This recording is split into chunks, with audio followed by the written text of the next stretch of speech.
Well, thank you, Frank, for having me in. I've been in Halifax since Tuesday. I was speaking at the Monk Centre at the University of Toronto on Monday, and I'm on book tour.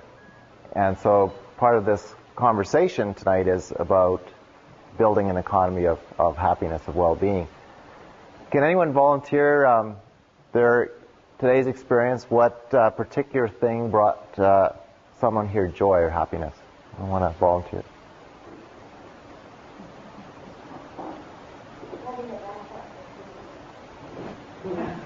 A laptop computer. Backup computer. Because your hard drive went down. Wonderful. I've never heard an IT happiness story, but but I know my colleague Jeff Wilson is happy when he's got a backup hard drive. I was on the Costa show today, and it was really an amazing show. If anyone heard the callers today, and the question was, what makes you, thinking about your life, what makes you happy, what brings you joy? And I just couldn't believe the responses. They were so spot on to what I'm going to talk to you about tonight. I often begin my presentation by saying, hi, I'm Mark. I'm a recovering economist. For 20 years, I've been addicted to economic growth. And what I mean by that is, for 20 years, I've been an advisor to governments. I'm now an advisor to the Chinese government on revising their GDP to reflect environmental assets and depreciation. And Robert Kennedy said it best almost 40 years ago. He said that the gross domestic product measures, the loss of redwoods, the production of nuclear warheads, but it doesn't measure the joy of our children's play, the integrity of our public discourse. It doesn't measure the value of wetlands or the strength of our marriages. And he said if this is true about the gross domestic product, he said it measures everything except that which makes life worthwhile. And it was his statement that gave me the passion to basically explore developing a new accounting system, a new way of measuring well-being, measuring what matters. And there's lots of these examples in my book, and I'm just going to talk to you a little bit about that. But tonight is focused on what can business do? What's the role of business in society? And I'm going to tell you it's not about maximizing profits, and I'll tell you why. John Ruskin said, he was an English philosopher, he said, there's no wealth but life. What do you mean, there's no wealth but life? Well, the word wealth actually in the Old English means the conditions of well-being. So it's more than material or monetary things. That's what people today were talking about on the radio. When people said, what do I enjoy? I enjoy intimacy. I feel joy. What does it feel like to feel joy in your body? Can you measure that? Can you measure happiness? Well, maybe. Maybe it's subjective. Maybe Buddha was right. It's a journey it's within. But I think it's also joy comes from without. So there's a material dimension to happiness, and there's a spiritual dimension. The word happiness actually in the Greek, eudaimonia, well-being of the spirit. So when I say the economics of happiness, it's actually like a Enneagram or whatever. There's a riddle here, because economy means management of the household, and happiness means well-being of spirit. So here we have an opportunity to reinvent the language of economics and business. You'll see all these photos are photos I take. It justifies me buying my camera for my company so I can write it off, because I'm a good businessman, Ray Anderson, anyone know who Ray Anderson is? Who's Ray? Anyone tell me?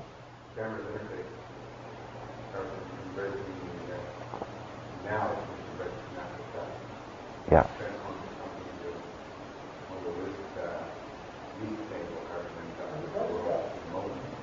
Yeah, Ray's the carpet guy. Excellent. I know Ray quite well. He's a charismatic business leader. He gets it. He calls his conversion a spirit in the chest experience. He said, I am a captain of commerce that's overseeing the end of life, the end of birth, he says. What do you mean? I produce carpets that end up in landfills that we don't know will maybe degrade in 300 years, and I'm toxifying the water of my great-grandchildren? I'm responsible. I may end up being imprisoned one day, or at least my future colleagues. So when he agreed to endorse my book, I got really excited. And so people like Roy Romano, Ed Schreier, Linda McQuaig, Marilyn Waring, Hazel Henderson, Oscar Kellberg, Karl-Heinrich Robert have all endorsed my book. Herman Daly wrote in the introduction, Mark is like God's auditor. And I thought, oh no, and he said, not that I'm ascribing any divine power to Mark's work, but what he's calling us to do is to reclaim our sovereignty over economics. We are stewards of the household, and we have to stop breaking the relationship we have with the divine through this power of money, because as I'll tell you tonight, money is nothing but something that is artificially made scarce, and it has no inherent value. I present this slide to American audience. I just came back from West Coast U.S. tour. I was down in Los Angeles and San Francisco and Seattle and Portland. And we live basically in a Viagra economy, where this is the growth. Economists always has to have a graph, right? So here's the U.S. GDP and the stock market valuations of all the stocks traded in the United States. In this model, the GDP here, a lot of you know Ron Coleman and the story, so I don't have to repeat it. The hero is the guy who, has this kind of lifestyle, and the villain is someone who rides their bike like me, makes her lunch at home, walks her kids to school rather than drive. That doesn't add to GDP, and that somehow doesn't count. To me, I have a much happier life than this guy. The secret formula of GDP is this: personal consumption spending plus business investment plus government expenditures plus imports minus exports. Exports minus imports. What's common about all these pieces is they're all money-based. They're all about flows of money changing hands. They have nothing to do with quality of life. Turns out that well-being, people that actually measure happiness, are showing that Americans, and this goes for Canadians and British as well, have not actually been any happier than they were back in the 1950s. So the question I ask economists, or Paul Martin, or Prime Minister Harper, or anybody, is why do you keep wanting to stimulate the economy as Jefferson said, if the ultimate goal of American society is life, liberty, and the pursuit of happiness, then happiness has already been maxed out. Certainly not increasing with the economic growth and more money. So why are we continually hearing we need more GDP, more growth? So it seems to me we hit sustainability a long time ago if the ultimate purpose is happiness. In our Alberta GPI work, we showed, much to our Premier Klein's chagrin, and my favorite comment from him was actually no comment on our study, was that this rising tide of GDP in Alberta, and now we're on the next rising tide, didn't in fact bring greater well-being. In fact, well-being overall, using 51 indicators, has actually declined slightly since when I was born in 1960. And Jeff Wilson and others and I worked on this study, and we thought we had a pretty interesting story to tell, which actually resonated with Albertans. And one thing I'll talk to you about tonight is that we need to measure what matters according to the values we hold in our hearts. It's not about the monetary metrics. It's about what we treasure most that contributes to life. This is like caribou in Nunavut. When I got the privilege of working with the Inuit and developing well-being measures, this caribou almost stepped on me. I was lying on the tundra looking at the sky, and I hear this crunching on the tundra, and this caribou is like coming right at me.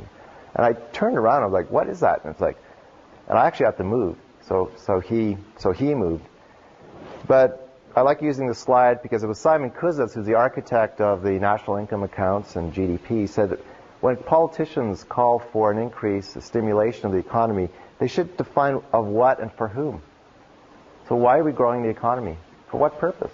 Isn't Halifax already sustainable? Don't you already have the most amazing life? I've had the most amazing time here. I've heard from some of you that life is really, you're in a flow, you're flourishing. Yes, there are poor. There are issues that we need to deal with, injustice, but maybe we already are in sustainability. Maybe we just haven't woken up to it. so busy paying the mortgage, the pledge unto death, as I call it, because that's what it means in French, that we cannot celebrate enough. We can't celebrate sufficiency. This is my house in Edmonton. And I make the point that we're all economists. We're all managing households in the Greek term. And what does it mean to manage a household? It means that your kids are happy, that the household's maintained, right? That churches, that your cultural heritage is maintained. So why aren't we focusing more on maintaining what we already have instead of buying more stuff and flowing it through our households, which ends up in our garages so we can't park our cars because we've got too much stuff. So we need a renaissance in economics and business. Now the word ecology, also from the Greek, the logic or the knowledge of the household. So here we have two words, economy, ecology, very close cousins. The word value, this is a Murano glass horse in Venice when my wife and I spent our 10th anniversary there. And we just came upon this amazing sculpture. And I think, wow, who did that?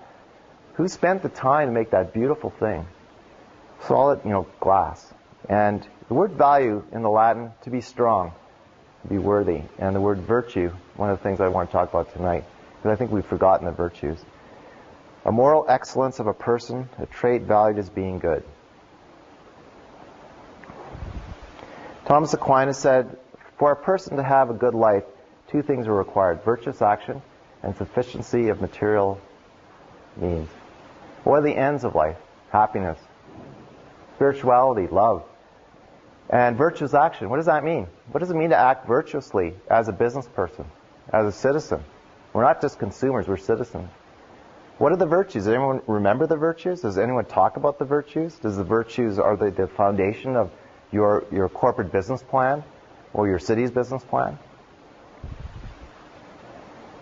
So the model I've developed is called genuine wealth. It means to live authentically in accordance with the values that we hold in our hearts. Sometimes we confuse the heart with the mind. I would say the journey isn't very far between the mind and the heart. And the word wealth, meaning the conditions of well-being. We can measure the conditions that contribute to our quality of life. Yes, we can. There's people like Andrew who's measuring how we spend our time. Time is the most precious resource we have. We can figure out where we're investing each hour of the day, either making money to meet our needs or we're doing something else with the time. But think about it as an investment in the well-being of not only yourself but the community. And the word capital, we use the word capital a lot, but actually one of the definitions is very close to the word wealth. So here we have this opportunity to redefine the words of economics. These are my two daughters. So happiness, good spirit. And it turns out my daughters and a lot of children and a lot of us actually have what we call the perfect smile. The perfect smile is called a Duchenne smile. It's when your lips just go up just like that. Just like Renee there. Well, actually Stephanie probably has a more blissful smile than our youngest. But that's what happiness looks like. And we know smiling to people is infectious. I said that on the radio. If you smile at someone on the street, they either think you're crazy or they start smiling. So let's smile a little more. When I walk down the streets of Seattle, I see all these sad faces. Like, why are you so sad? It's a privilege to be alive. Now, Aristotle said that an activity of a soul in conformity with excellence or virtue is a definition of eudaimonia. Now, that's interesting. So, in conformity with virtue. So, again, here we go. What are the virtues? Well, before we get to the virtues, let's look at what's wrong with this picture of progress. Well, this is the United States, and a lot of people have never seen that purple curve, because the truth is that the economy, I showed you those earlier Viagra economy curves, but that purple curve is the cumulative amount of money supply in the United States. What do I mean? All money is created in the form of a debt. People don't maybe realize that. It's not paper currency, it's the amount of debt, money that's created in the system by all the banks lending money. So in the United States today, there's at least $47 trillion of outstanding debt. And you have to understand this debt is unrepayable out of current production. What does that mean? It means that the economy needs to keep growing. You need to keep producing stuff as your business, because if you don't, why did George Bush say go shopping after 9/11? Because the thing is going to die. It's going to have a heart attack. People don't understand this. So we're basically in a trap. because we can't achieve sustainability unless we reboot the system. And I'm pretty passionate about rebooting the financial system, as some of you know. 50% of the prices of all goods and services, Margaret Kennedy, German economist, estimate are embedded interest costs. Now think about that. If everything we buy and sell, including my book, somehow is debt financed somewhere, it's got someone's mortgage in here, somewhere, some business loans in here, not mine because I'm debt free, is interest. So if we had a society without interest, which we would call a no usury society, which all religions forbid, historically, we would work 2.5 days a week. Because we wouldn't have to work for interest, would we? So here we can achieve sustainability with the stroke of a pen. But do we have the courage to do so? In the meantime, most of the life indicators in the United States are going down. This is several indicators, including the Index for Social Health, the 17-indicator index developed by Mark Mehringhoff at Fordham. That's that red line going this one down here. And there's the GPI, there's the ecological footprint, but they all seem to bifurcate about 1973, about OPEC. I don't know why that is. Like, things change around early 1970s. So we got a problem, Houston. We got a growing gap here. And we know that inequality in the United States is rising, so we have a society which is falling apart in terms of social capital. It's a society losing trust, where one third of Afro-American youth are incarcerated at some point in their life. It's hardly an economy of happiness. Now, if you graph GDP per capita against life satisfaction rated for all these nations, and I didn't list all the nations, you can see that Denmark is the happiest up there. But you'll notice that, so the cluster of countries where we're at, we got Canada and Iceland. So the Swiss, the Danes are happy relative to GDP. Luxembourg's way out there, the outlier. And here's little Bhutan. Well, some of you know that Ron Coleman and others, right, are probably coming back from Thailand right now, where they've been having conversations with the Bhutanese about gross national happiness.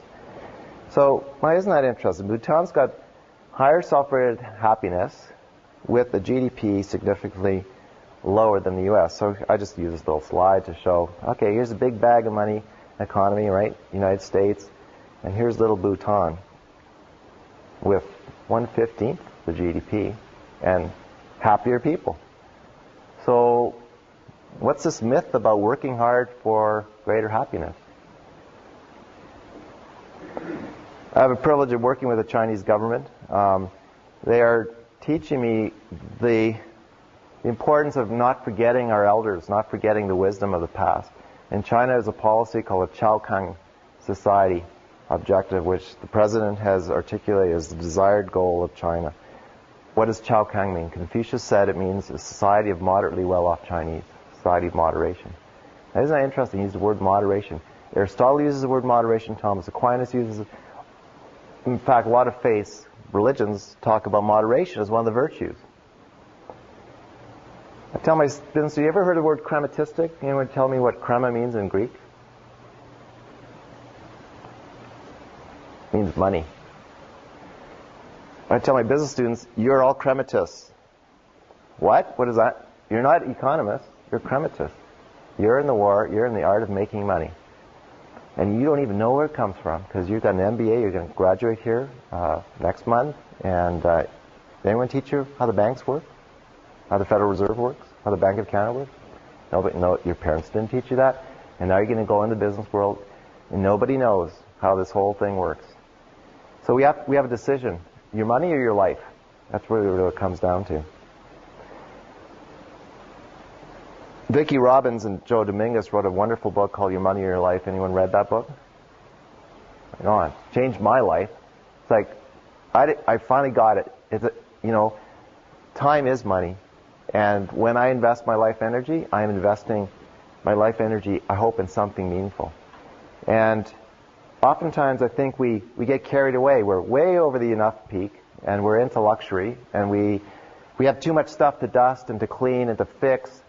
And sometimes we just have to say, well, can I relax? a little bit? Can I relax into sufficiency, into moderation? Is that such a dirty word? Is simple living really a dirty word? No. I think the answer is no. But it's hard in our society where we're continually bombarded with new ideas. Every time I go to IKEA, I want to refurbish the house. I think you're a pusher, IKEA. Ingvar, you're a pusher of, what does it mean to be responsible as a business person? To not focus on consumption, but maintaining beautiful things. Building cathedrals that last 200 years, like I said on the radio today. Why are we even talking about St. Patrick's being torn down? That's the most beautiful art, natural cultural heritage here. We're going to build condos? I said, what? Isn't the Archbishop who's being inducted today thinking about, what's he concerned about? Cash. But cash? Give me a break. There is a happiness formula. It turns out psychologists and sociologists have been working on what are the determinants of happiness. Well, 50% of our happiness is driven by, we call it a happiness set point. We're literally born with a sense of joy in our hearts. Some of us maybe have a little less joy at first, or maybe grows up. Some of us have grown up in nasty households and still have a really good attitude in life. So there's a genetic quality to our happiness, and there's a quality to happiness that's attributed to our well-being. How loving was your childhood? Were you a happy teenager? All these things. Only 10% of our happiness is driven by our income and our education, and 40% is related to the relationships we have. I could tell you, the time I've spent here, I've had the most standing wave of happy relationships and every day for me is like that. And I think everyone is entitled to that kind of happiness, because what brings us greatest joy is the number of relationships we have. And it's proven over and over again. And yet, we sometimes suspend that opportunity because we're too busy focusing on making money, oftentimes. But what do we mean by well-being? Well, the New Economics Foundation in London, England, said it's more than happiness. It includes developing as a person, being fulfilled, and contributing to society. So being happy people tend to live 7 years longer. Well, some economists are really getting down, eh? It's like, we're going to value happiness. Like, so having sex weekly is like, worth $63,000 discounted value of, the happy. Anyways, you're more productive, I guess. And there are some detractors. If you're widowed, if you're unemployed, like here, I love the unemployment one because we could show, people who are unemployed are literally a drag on the economy. I mean, because when you're unemployed, you feel, we're supposed to be productive. We're supposed to feel like we're contributing something. So when we're unemployed, we feel like we don't have anything to offer. It's just not right. So I think it's good that some economists, and interesting enough, the chief economists of the major banks have invited me to have lunch with them in Toronto. I'm like, what? And Toby Heaps from Corporate Knights has arranged this. I'm like, you gotta be kidding. Like, what? You're going to talk to me? But I think they want to talk about this stuff. So there are some economists like John Helliwell at UBC are saying we can monetize some of these things. I think it's getting a bit out of hand, but it's interesting. At least we get people's attention. So how do we measure what matters? Well, Luca Pacioli. Luca was the father of accounting. Okay, he developed the double-entry bookkeeping system we have today, and he wrote two important treatises. One called Summa Arithmetica, and he and Leonardo da Vinci, who is Luca's student, defined this sequence. Anyone know what that is? This spiral? The Fibonacci, right? Fibonacci was divine ratio nature. That's why we have debits equals credits. We have recognition that in nature, everything is in sort of this harmonious dance. It's in balance, harmony. The Taoists taught me, the Emperor Qianlong in China on the inscription of the Forbidden City, my role as the emperor is to balance heaven and earth. He said, I govern on that basis of Taoist wisdom. And so here's Luca, pretty boring looking Franciscan monk, advisor of the Pope, articulates the accounting system. Now the accounting system goes way back to Samaria, but this guy actually wrote it down. He wrote down like the handbook that we still use today. All accountants still use the general accepted accounting principles. This guy wrote it. But it turns out Luca did something really interesting. He said that all wealth comes from God. Therefore, when we account, why do we count? I ask my students, why do you keep books as a business person? Would you keep books if your accountant didn't have you keep ledgers? I think the only reason I keep books is so I can pay CCRA my taxes every year. Otherwise, why would I count? But Luca said a good businessman keeps inventory. A good businessman knows what he or she has. And in Venice at the time, a business was attached to a household. And in that day, there was a guild society. I mean, people lived in cooperative business associations. And that meant a spirit of sharing and reciprocity. And not taking so much risk by trading outside the community, but actually working together. The word competition in the Latin, to strive together. That's one of the greatest words I teach my business students. To strive together is what competition means. So Lucas says, if all wealth comes from God, then why do we count? We account because we're stewards of the wealth that we're given. Well, then we are concerned about our brother and sister, our neighbor. We're concerned about the water in Venice. We're concerned about the natural capital.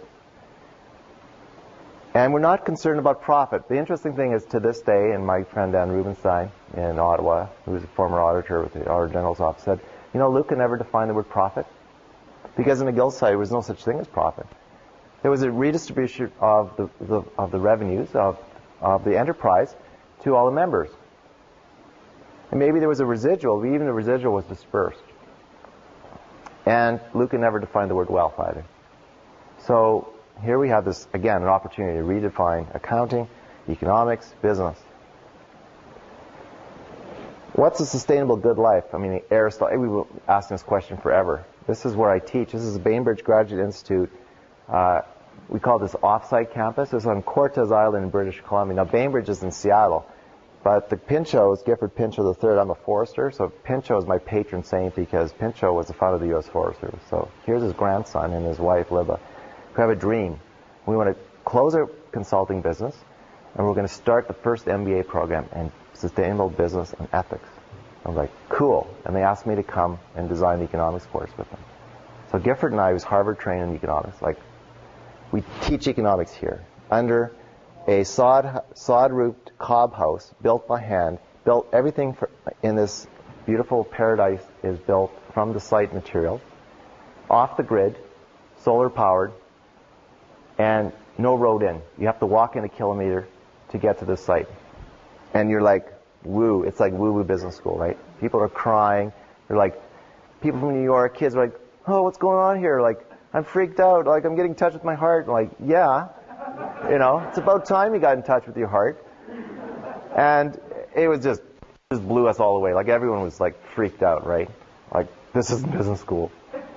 We're cooperating together. We're like hanging out. We're building things together. We're like learning from nature. I'm like, it's right there. The mall's right there. The tree. How does the tree do it with sunlight? How can we do that? We suck at energy. So here nature's teaching us. And this is the garden. This is what we're eating out of this garden every day. And we're using seaweed to fertilize. And we're using, permaculture techniques. And I had the privilege of, Little Pinch said, you got to bring your family here. So my family, I got to spend 3 weeks here by ourselves. Can you imagine? It was like paradise. And I was like, okay, this is what it means to try to live sustainably on an island economy where you have a constrained land base and you got to figure it out because you got to work together. And you know what? It's not easy living on an island. The economy's like, it's tough. But there's the model. Well, kids are really good at telling us what matters to them. And in this survey by Ellen Galinsky, she says, the one thing that kids are telling us is they wish their parents were less tired and stressed. And I wish they were there for me. And I'm like, that's so darn true because my daughter, Renee, like she's 10, she's like the wisest kid. And when I was up in Nunavut, I told Lil the story. She said, this kid's like 5 years old. She's like, what do you do? And I said, I got it. I said, Daddy hunts for money. I'm a consultant. I don't hunt for blueberries or caribou. Says, well, what do you sell? I said, I sell my ideas. He said, well, don't people have their own ideas? And I said, you're right, they do. But I said, I think we're stronger when we share ideas. And I said, well, that's all great and fine, but how come you got to go away? Why don't they come to our house? And I'm like, great idea. Let's just have my clients at my house next time. But the point is, like, our kids are telling us, like, our kids are like these little wisdom reminders, and sometimes we're like, just, you know, and you know what? You know, the happiness curve over life actually looks like a happiness curve. We're happiest when we're between 6 and 12, and then it goes into a trough, and it doesn't recover till you're about 45. And it peaks around 67 years of age. So you think, well, why is that? Well, you could talk about the life stresses, the mortgage, and all those things, but isn't it interesting that our children sometimes are the reminders of what it means to play? I say, adults don't play enough. You know, we've forgotten how to play. Are you connected to your joy? So those are the things I love to be passionate about. Jane Jacobs said, a society which jettisons its values becomes hollow. And I wonder, what do we value in this country? Don't we? I talk to cabbies all the time. They're my litmus test of happiness. Like, they're so happy that they're in Canada. Like, they remind me every time, the Sudanese cabbie in Edmonton is like, I am so privileged to be here. And I send my kids back to Sudan now, so they can come back and say, I'm so glad I'm Canadian. And like, we are so privileged, and we don't count our blessings sometimes. We need to distinguish between our needs and our wants. Sometimes we get so caught up in what we want. Our kids, whatever goes, there's a sense of entitlement, and I'm just as bad because I can buy anything I want, basically. And if my kids see me do that, they feel the same sense of entitlement. Should we expect any less? But somehow we have to sort of figure out, as a society, what's enough. And I would say that a GDP of half of what we've got now in Canada is probably enough. Because, you know, the reality is we export most of our natural capital, and no one ever asks citizens how much we want to export. And we think, but that's the business model, isn't it? Isn't that how this country was founded in the British East Indian Company? To exploit the natural wealth of the so-called, barbarian world? And we continue the model. And we never stop. I like to remind people of the deadly sins. It's funny, we remember the sins, but we forget the virtues. So what are the deadly sins? Gluttony, lust, greed, sloth, anger, envy, and pride. Sounds a lot like a corporation to me. And what are the 7 holy virtues? This is an amazing part. I got to go to this incredible Taoist temple, Buddhist Taoist temple in Beijing, called the Temple of World Fragrance, the very top temple on the top of the mountain. And I got to Beijing, I went right there, and I was like, this mural just blew me away. Because it's about enlightenment. It's about relationship with the divine. The 7 holy virtues: chastity, abstinence, temperance, diligence, patience, kindness, and humility. So ask yourself, if you go to the boardroom tomorrow, are we going to practice any of these? Are these any, worth even thinking about, being conscious of? Plato's 4 virtues: courage, moderation or temperance, wisdom, and justice. There's that moderation word again. And I don't think we have enough courage sometimes to stand up and say, no. Sometimes we just have to learn the power of that word. This is the Grand Canal in Venice. Again, the word competition to strive together. But Machiavelli said the fact that a man who wants to act virtuously in every way necessarily comes to grief among so many who are not virtuous. Maybe that's one of the challenges. Like, how can we act collectively in a virtuous way and not get caught up in the prince? Which I had to read the Prince when I was in the Alberta government. I was like, what? I have to read the Prince? For what? To learn the art of war or something? And so Machiavelli is probably reminding us sometimes that why virtues are important. One of my favorite economies in the world is Emilia Romagna in Italy. And it is a model of sharing and celebration of food. It has the most business cooperatives on the planet, 15,000 business cooperatives, from Parmesan cheese makers to balsamic vinegar. You know, Parmesan cheese, you know where the milk comes from? You want to tell me why Reggiano Parmesan is so great? Will? What? Yeah, but what cow makes it special? The red cow. It's called a red cow. It's a special breed of cattle in Emilia Romagna. Emilia Romagna is the bread basket of Italy, the Po River. The Etruscans came out of the marshes. The Roman civilization emerged. For 2,000 years they've been farming that land and loving the land. This is a market in Bologna. The model that Stefano Zamani is a brilliant economist, former dean of University of Bologna, the oldest university in Europe, 1087. says, our model of an economy is based on these three principles: efficiency, equity, and reciprocity. Efficiency is not a dirty word because it means to be frugal and wise with your limited resources, including your time. And they love eating and spending time eating. Equity. The distribution of wealth is critical. No one in Emilia Romagna should go without. Even the lowest skilled person, the person with Downs, still should be respected and be earning a living wage. And reciprocity is about sharing. It's about striving together. So when I heard him speak, I went, and he's been bringing people over from bringing Van City, people from Vancouver over to Emilia Romagna, learning about cooperation and how do we transfer this to Canada. And they survived Mussolini. People try to dismantle this economy, but they can't, right? It's like Mountain Equipment Co-op. No one's going to dismantle Mountain Equipment Co-op because 1 in 15 Canadians are members. Or the Canadian Automobile Association, one of the largest cooperatives in the country. Guess what? Members are really happy in the CAA. Even though they're car drivers. But we're happy because we get, we just feel a sense of sharing. So in my vision of cooperative economy is one where genuine competition means to strive together, to cooperate, to build business cooperatives, like I'll talk about in a minute, like Bali, which we had an inaugural meeting last night, one of the earlier ones. Bali, HALIFAX, I'll talk about that in a second, at the Wooden Monkey. Good, genuine stewardship means a shared sense of responsibility for the common wealth, or the well-being of each other in community, and the free abundance of nature. Because you know what? Nature is abundant. It's not scarce. The lie is scarcity.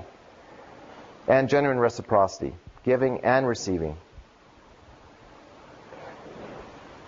I would envision using this well-being manifesto. This is one written by the New Economics Foundation, a bunch of economists, right, in London, England, saying, what if we said our goal is a flourishing society, which it needs vibrant, resilient, and sustainable communities? I love that word, flourishing. What does that mean? It's different than sustainability. It's more compelling. We need to measure what matters. We need to identify well-being with those contributors to well-being. We can measure those things. We can figure out where our deficits are in society. We can develop this new model called a 5 capital integrated balance sheet, because I'm a former accountant, so it still conflicts me, right? But I want a new balance sheet. I want Luca to be sitting right here and going, yeah, go, like you're on the right track. Because human capital is critical. That's us, our health, our dream. Social capital is the strength of relationships, sense of belonging to the community. How many neighbors do you know by first name? All these kind of squishy things that bring us joy. Natural capital, trees, wetlands, rivers, all things we don't have a clue how to measure. We can't even measure our health, let alone measure the health of a wetland. But we can at least count trees from space, stuff I'm working on. And build capital, churches, buildings, let's depreciate these things properly. Let's put them on the books properly. Why did we write off a public asset at $1 on the books? I didn't realize until I went to the Alberta Treasury. $1, a hospital gets built, it's written off at $1. Well, Coca-Cola would be dead, I say, if they did that with their brand. But that's what we do with our public assets. And financial capital, which I consider a form of built capital because it's really just created in nothing anyways. But it's grounded in this sort of overarching articulation of our values, distinguishing ends and means and wants, and foundation of the virtues. The holy virtues are faith, hope, and unselfish love. So, let's imagine a business founded on this kind of structure. This is a new balance sheet. This was our GPI index for Alberta, 50 indicators of well-being. You can see if every petal in that flower was whole, that flower would look like a beautiful Gerber, like the opening slide. But guess what? It doesn't, because there's some deficits. We got problem gambling, we got crime rates, we got suicide, we have large ecological footprint, we got decline in wildlife, we have high taxes, we have high underemployment. We're living longer, great, but we got obese children. So we got some work to do to make that flower bigger or wholer. We could talk about wealth in terms of what Aboriginal people are teaching us about the wheel. Spiritual, emotional, mental, physical well-being. That makes a whole person. It's driven through time by what? Free will, volition drives our wheel. If our wheel, as an Inuit elder told me, is imbalanced, we wobble. We're not in harmony. So Aboriginal people have a lot to teach us about measuring well-being. And Jefferson said, if the pursuit of happiness is the ultimate objective, then what do we mean by happiness?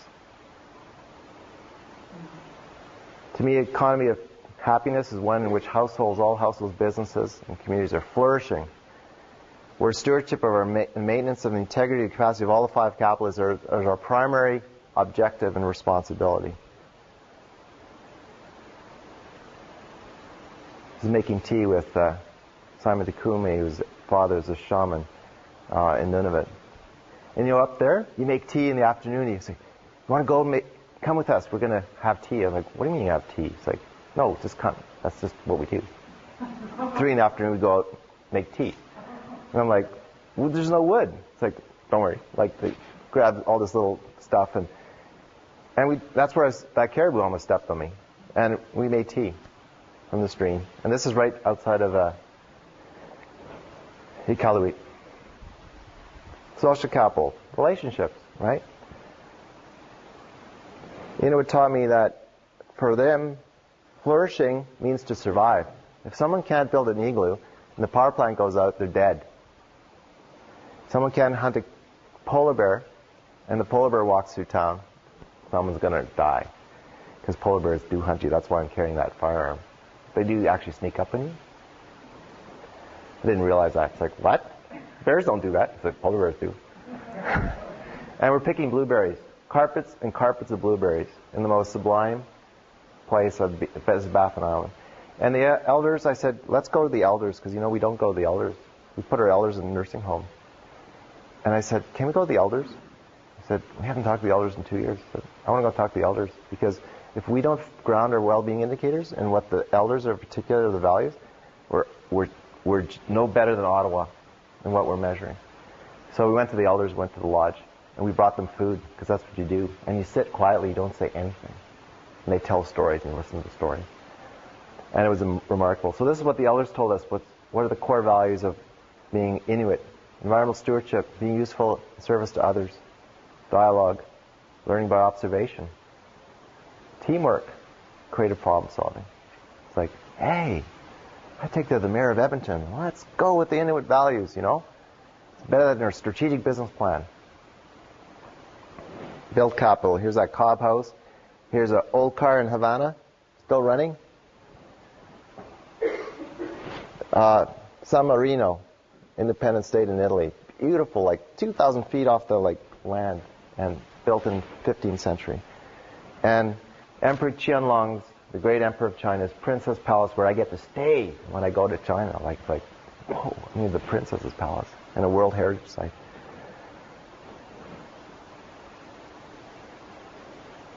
That's a Forbidden City. Look at that canal, eh? It's like a serpent-like canal going right through. It's just sublime there. And it's quiet. I go there just to meditate, because you don't hear the traffic when you go through the first wall. I've applied the genuine wealth model in my own community, Leduc, Alberta, where my young friend Dominic Michaud, elected 22 years of age. He's reading Plato. He has a vision. He says, my mentor's Robert Kennedy. He's watching Robert Kennedy on YouTube. He's like, we need to be statesmen. There's no statesman left. And he won. He came in third place, 8 points shy of second place.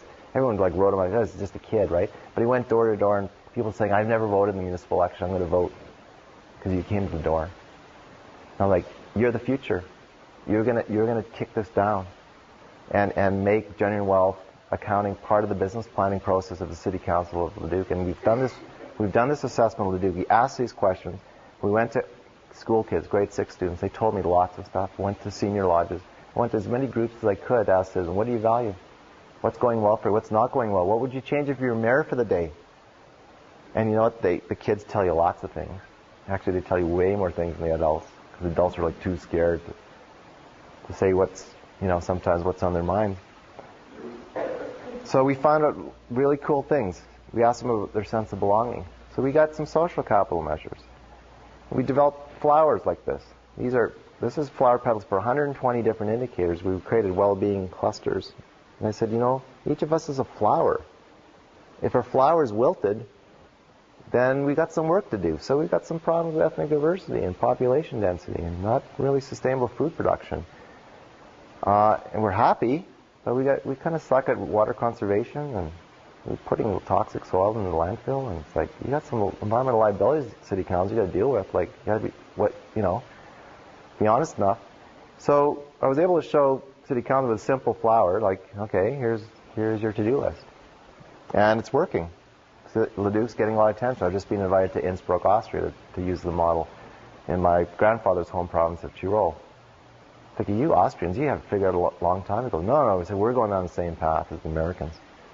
We did a cool thing. We did ask Ag Canada to develop a farm assessment rate. We mapped out the whole county by acres of most arable land. All those red polygons is where we should be growing our food. But you know what? We don't know what's going on each of those polygons. We know if that's organic farming. And I said, you don't even know where your food comes from. And most of the food is being exported, right? And they're big companies, the big, Cargills, all those big guys are shipping food south. And none of us have any sense of, and the little guys are closing their packing plants, their butcher shops. And it's like, hello? What happens when oil goes to $300 a barrel? Are we going to know where our food comes from? Darn rights we're going to know what we can grow in market gardens. So the future business, I believe, is one where we cooperate together with a shared sense of responsibility. A successful business, as anyone knows, if a small business person, is the strength of your relationships with your suppliers, your customers. If your customers aren't happy, they're not going to come back to your restaurant. If they haven't got a good experience, they're not going to come back to your accounting services. Or maybe they will because they have to. But so here are my heroes. Judy Wicks, White Dog Cafe. Business is beautiful when it's contributing to the common good, she said. Philadelphia. Amazing woman. Doing well by doing good. Ray Anderson. We have a vision, become a leader in industrial ecology by first becoming a sustainable corporation and then a restorative enterprise. A restorative enterprise, that means we design carpets that are food for nature. And Lil McPherson, who runs and owns the Wooden Monkey, which we spent like almost all day yesterday. Amazing, right? Visionary. Dreams, has a dream and follows her dream. And her commitment to sustainability and helping the farmers and helping us understand the relationship with food and the vibration of love and food in the land is like profound. She's helping heal you. And so I don't have to promote the Wooden Monkey, but I'm saying we're actually, all of us are like Lil. We all have a dream. And we can heal our relationships and our planet. And there's Frank, and there's Jeff, and there's all of us. We're all in this together. I met Scott yesterday, Scott Tran, and it's like, wow, here's a pulp and paper guy. I'm a forester. Like, this guy's like road to Damascus conversion, and he's given her. And I'm like, wow, that was an amazing feeling of hope I have. There's Bali, the Business Alliance for Local Living Economy. New ways of thinking about creating business alliances. And we had one of our first meetings I didn't even know. It was like, hey, well, we're having a Bali meeting tonight at the Wooden Monkey. I was like, what? I was with the foundation of Bali Toronto. We're having conversations with Bali Edmonton. First one started in Philadelphia, in Seattle, in Vancouver, in Toronto now. Now Halifax, maybe. So commitment to local sustainable living economies, building relationships with small businesses. You don't have to formalize it, just get together. Talk about how we can share. How can we work together without trying to beat each other over scarcity of cash when cooperation is way more fun and way more compelling. We can redesign the way we think about food, energy. The sky's the limit, as Lil knows. I mean, every day is exciting for Lil. And I think that's what we're all, entitled to having. The future of investing is being pioneered by my friend Leslie Christian in Seattle. She's designing the first mutual company that will be composed of locally owned businesses who may want their debt bought off them. Maybe Lil had too much debt when she started, and it was an anxious moment for her. It's expensive running a restaurant. But Upstream will come in and say, we'll buy your debt, and we'll refinance your bank loan for 2% or 3%. And that's what Leslie's doing. She's a CFA. She went to Warren Buffett. She said, Warren, I want to have lunch with you. So she flew over there. And Warren picked her up from the airport. Can you believe that?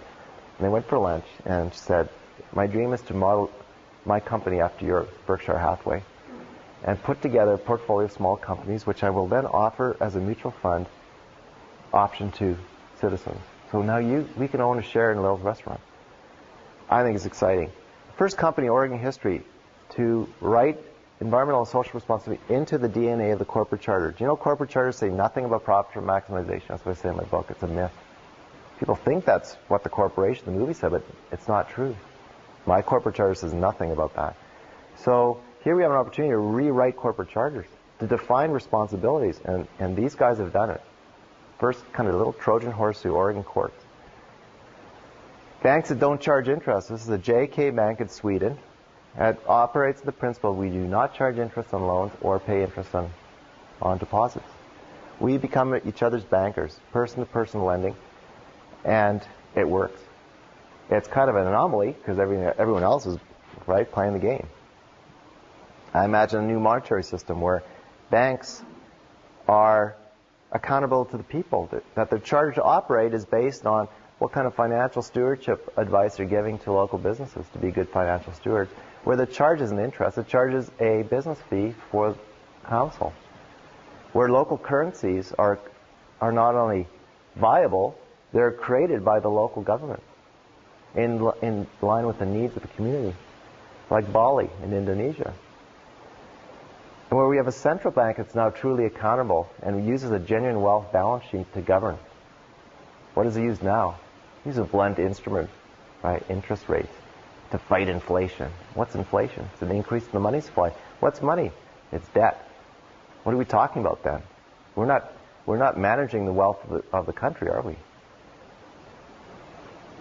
So here's my blueprint of the economy of well-being, where we have family enterprises, business enterprises, public, private interface, all managing off the same balance sheet. Maybe it's on principles like the natural step, maybe it's on the virtues, I don't know, whatever a community needs to define itself as. In the end, John Perkins, the Confessions of Economic Hitman author, says, the Shuar shaman says, John went to him in the Ecuadorian jungle and said, how can I change the world? It seems such impossible. And he says, change the dream, and change the dream of your children, and you can change the world. This is me flying off a rock, well, almost. My good friend Oris Donnery, he's an 80-year-old guy who survived cancer about 14 years ago, says, we need an attitude of gratitude. He goes, when I wake up in the morning, I say, hallelujah, I woke up this morning. What's your problem? Why are you so sad? Because, it's a privilege to be alive. So I love his sort of learn to appreciate what you are and already have, and you will find yourself being and having more of what you appreciate.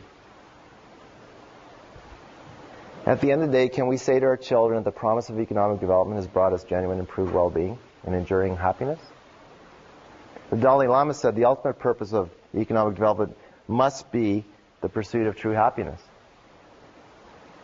And Pope John Paul said we must build a civilization of love. And we must cross the threshold of hope, because there's no use sitting in fear of tomorrow. This is Mount St. Helens from the air. It kind of sneaks up when you fly by it. So I'd like to conclude with that.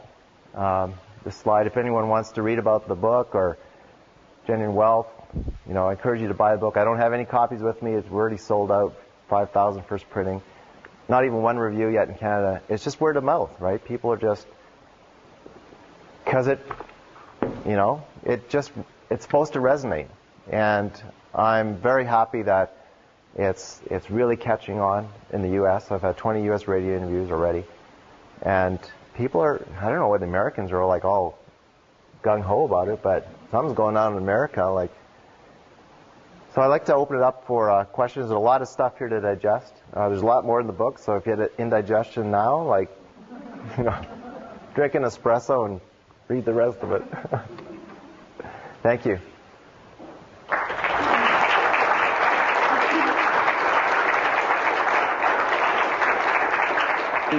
My preferred format is actually what I call a salon. And my book tour has been a series of salons. And salons they were 18th century, 19th century gatherings of aristocratic women in France who got together to have dialogue over a glass of wine or champagne. And I'm thinking, we've lost the art of conversation. So what I'm doing in Edmonton, in my neighborhood, is like, we're having salons. And people are like, when are we going to have the next one? So I'm encouraging people to have like these informal dialogues like we had the Wooden Monkey yesterday, because, it's really fun. And the larger the audience, the more difficult it is to have a conversation. But that's my kind of preferred style. Morals and virtues, to me, they're the foundation. The capitals, I would argue, is the stuff that we're trying to manage. The morals should be a philosophical foundation which perhaps unite people in a common objective, a common passion.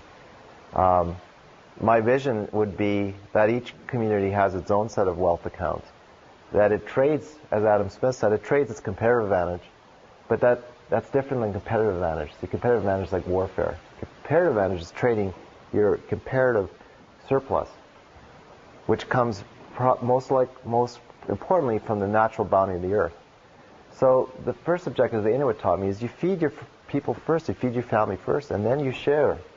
You put the rest of the Arctic char in the community freezer, and it becomes part of the communal pot. That to me is a model.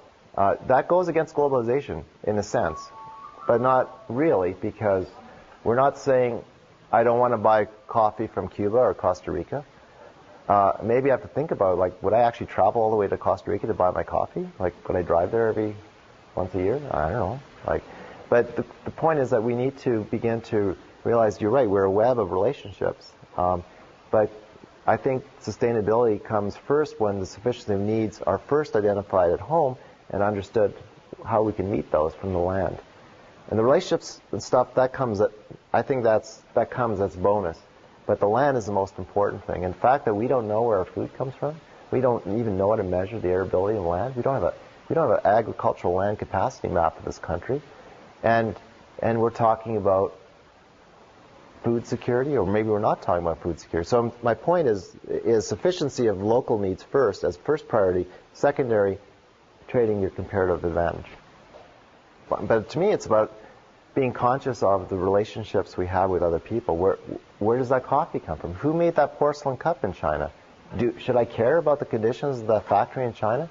Because if Mountain Quip and Co-op now is going to put web addresses for the factory that made my anorak, that's cool. Now I get a sense of relationship with my brother or sister in China.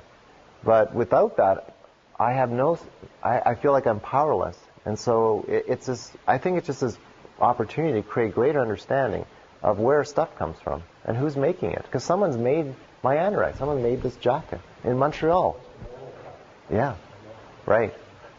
We know that Maritimers, they have the lowest GDP per capita, but you generally are the happiest in terms of, certainly Newfoundlanders and PEI and you guys in Nova Scotia. So I think, don't get me going on the health stuff, because I think we're just measuring. We got sick care, we don't have health care. We're not really dealing with the medicine wheel, are we? Does anyone ever think about your spiritual well-being? And then we pollute our bodies with bad food and processed food, and we think that that's acceptable. We allow corporations to make all this crap that we then ingest and we feed our children. I mean, there's so many things that I could just rage against that are against the beauty of nature to feed us, to nourish us. So if we're serious about health, and we're having this conversation right now in Alberta with our health minister, sitting in a nice restaurant talking about the new well-being kind of models. Like, come on, guys! Like, if you're serious, you could solve cancer. Change what you eat. Improve the nutritional vibration of food, because the love that goes into growing food vibrates in your body. A happy farmer makes happy carrots, happy potatoes. So, come on. The fact is we do have this kind of crazy, cancerous society that needs to realize what are the real determinants of joy and happiness. And we can. A good doctor will ask you, how's your life? Like the subjective question. Then they'll do all the diagnostic stuff, measure your blood pressure stuff. But it's a subjective question that is the opening. I think. Because usually the doctor remembers. So I remember last time you said you're having trouble with your wife. You know, it's like, you know, how's it going? You know, it's like, to me, that's part of the puzzle here, is measuring subjectively, objectively, but understanding what are the foundational determinants of our wholeness, our integrity.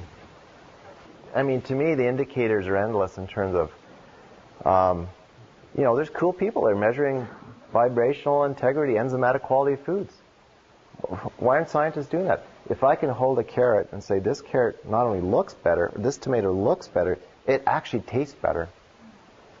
That's a measure. So why are we having hothouse tomatoes that taste like pulp? You know? Why are strawberries not viable in Ontario? Why do we have to ship them 30,000, whatever, from California to Ontario? You know, I think there's lots of measures. I can use traditional health measures. I can use the 51 determinants of well-being that Health Canada's defined. Sure, I can run the model that way, and I've done that. We've got lots of indicators, tons of data, but are we measuring the right thing? Are we measuring all the components of the wheel? Right? Maybe we need to just hang out with Aboriginal people for a bit and go, oh, how do you guys... You know, the Inuit taught me they don't measure anything. They don't have a history of measuring or counting. So how did they do it? Well, they have a sense of relationship with the land, with the caribou. They can feel the caribou's health. We've lost touch with that. And so, I don't know, I think it's a long journey for us. But it's possible, and there's going to be all kinds of new metrics, and doctors are going to be getting into kinesiology and all kinds of new ways of measuring and thinking about health. So that's all I can... I'm no doctor. I'm just kind of fiddling around trying to... You know, because to me it's about getting all of our input. Like I don't have all the answers. We have the answers collectively. I want to read to you. Thank you for saying children are original blessing. I mean, and here's what Rafi said. Rafi's a good friend of mine, the kids entertainer, and we've actually done work together with the kids. And he wrote something called the Covenant for Honoring Children. And I put this in the back of the business chapter of my book. I don't know why I did that, but. We find these joys to be self-evident, that all children are created whole, endowed with innate intelligence, with dignity and wonder, worthy of respect. The embodiment of life, liberty, and happiness, children are original blessings, here to learn their own song. Sorry, I get emotional sometimes. Every girl and boy is entitled to love, to dream, to belong to a loving village, and to pursue a life of purpose. We affirm our duty to nourish and nurture the young, to honor their caring ideals as the heart of being human, to recognize the early years as the foundation of life, and to cherish the contribution of young children to human evolution. We commit ourselves to peaceful ways and to vow to keep from harm or neglect these, our most vulnerable citizens. As guardians of their prosperity, we honor the bountiful earth whose diversity sustains us. Thus we pledge our love for generations to come. Now, Rafi wants every parliament, every businessman to adopt, put this covenant on their wall. And think about when you make a decision about your profit maximization, are you thinking about your children or your grandchildren or your neighbor's children? Think about the grade 6 student in the school in your neighborhood. And I think he's right. I think we totally ignore our children. They chatter and they bug us and they're like, you know, I know, I got daughters, you know, like, but it's true. Are we taking care of the future of their well-being? And I agree with you about Norway. And I live in Alberta. I think it's a disaster because we're so caught up in, you know, getting the last dollar out of the last. Yeah, we are the Saudi Arabia of the world, but we have a responsibility. We're not unlike Norway. I've been very public about we're not capturing enough rent in terms of royalties. We've sold all of our company interest to Houston, you know, and the cash is just flowing out. And we think we can produce 5 million barrels a day, and we don't think about the genocide that we're going to affect on the Decho Gene downstream on the Athabasca. We don't even care. We're not even aware. So it's like, how dare we, you know? And we're going to supply Hummers in the United States? How about let's invest in the renewable energy future? How about geothermal? How about Nikola Tesla technology? How about anything other than oil, which we know has peaked already globally? So we have a responsibility, and I love Norway because you're right. Single moms are the best. Children are in the best condition on the planet. Norway is debt-free, has the same oil resources as Alberta, has slightly more people. And so, yeah, we have a model to live up to. We're actually, I've been amazed by America. Like, those radio interviews I had, I'm like, oh, America's actually awake. Like, if those radio interviews are any reflection, they actually read my book. I was like, what do you mean?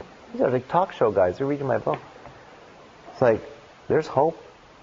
When I hear I'm driving on the LA freeway and I hear this conversation about how we should deal with Pakistan, the guy's saying, it would be irresponsible of us to pick a winner, Bhutto or Musharraf.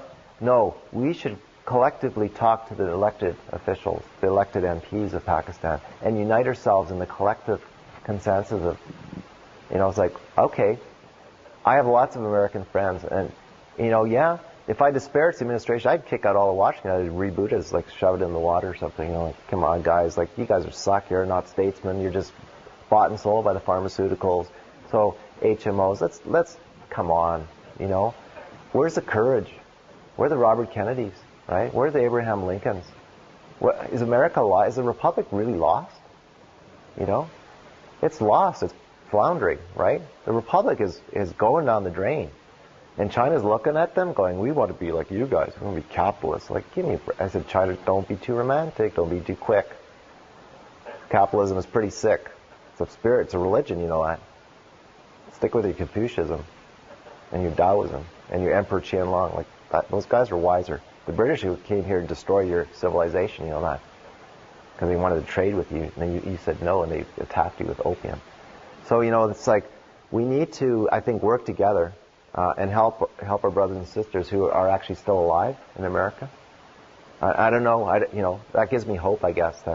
So no decoupling. In fact, we need to use economic systems and trade and sharing ideas and learning from Judy Wicks and come on, just keep moving along. Because you know what? Tipping points will happen. So we shouldn't get stuck, I think, in a sort of preconceived fear that something is inevitable.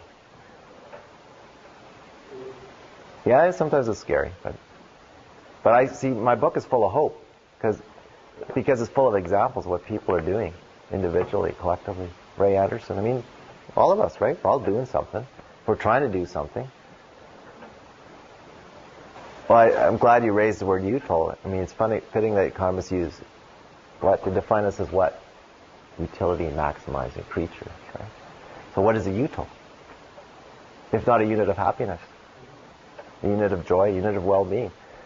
Can we measure a util? Yes, we can. We can measure well-being holistically. I've just shown you we can measure all kinds of things. We can measure the health of a forest, health of a body. But we don't, because our monetary policies, our accounting systems, the David Dodge, the Bank of Canada, what do they use? Do we have a balance sheet?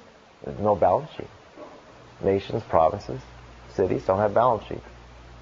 Certainly not a complete balance sheet. So, can we govern differently, create money in parallel with a stewardship of wealth, real wealth? Yeah. Imagine hundreds of accountants and social workers and people measuring well-being, conditions of well-being in the United States, the condition of bridges and roads and forests, and saying, we need to create bonds. The central bank, as Jefferson said, should never be ceded to the power of the private banks, because if they do, we will wake up as slaves in our country. And that happened in 1913 with the Federal Reserve. So, reclaim the power. Can we? People say, "Oh, how are you going to do that?" The Federal Reserve is embedded. It's revoke the charter. It's a private corporation. The Federal Reserve is a private corporation. What would the Federal Reserve do? Well, it would govern with representatives from all the states, and every state would create its own genuine wealth assessment, assets, liabilities, identify its needs, creation of bonds at a state level, municipal level, national level for international purposes, currencies for trading, but all tied to the real wealth needs of the nation, with the express purpose of flourishing our capital. That's my vision. That's not impossible. That's what a util, maximizing economy, is. I said on radio today, there's nothing dirty about having money. It's what you do with it. It's a means to a potential end. If I have lots of money, and I have lots of money actually, not that much, but I have enough to be free. I have a pretty successful business, and so I have responsibility. I realize that if I don't have any debt, I have a responsibility because I have free time now. I don't have to work so hard, but I have an obligation now to speak, to rethink this whole system. I have lots of time to rethink this economy. So those who have power and money, through money, have a responsibility. That's what my grandma-in-law taught me. She's a wife of the former Bank of Montreal president of this country. She said, in the old days, the establishment, yeah, they met around and had tea and drank wine, but, there was a collective sense of responsibility. That's what my grandfather taught me, she tells me, at the dinner table. So it's like, have we lost that? Have the rich lost that sense of responsibility? When we have the capacity to spend and invest wisely and not to hoard, to say hoarding is not a good thing. You can't take it with you. Spread it like manure, like Marilyn Waring says. Money should be like manure. So, all of us are responsible. Some of us in different stages. You're a student, you've got debt probably. Hey, I'm in my 40s. I don't have any debts left, and now I got this opportunity to do something. Maybe follow the dream I lost when I was 20. But every one of us has a responsibility. Think about it. Every time you vote with your dollar, you are revealing your values. So I encourage you to think about every time you buy something, every time maybe you'll get rich one day, and you'll say, what do I do with all this cash, How will I invest it wisely?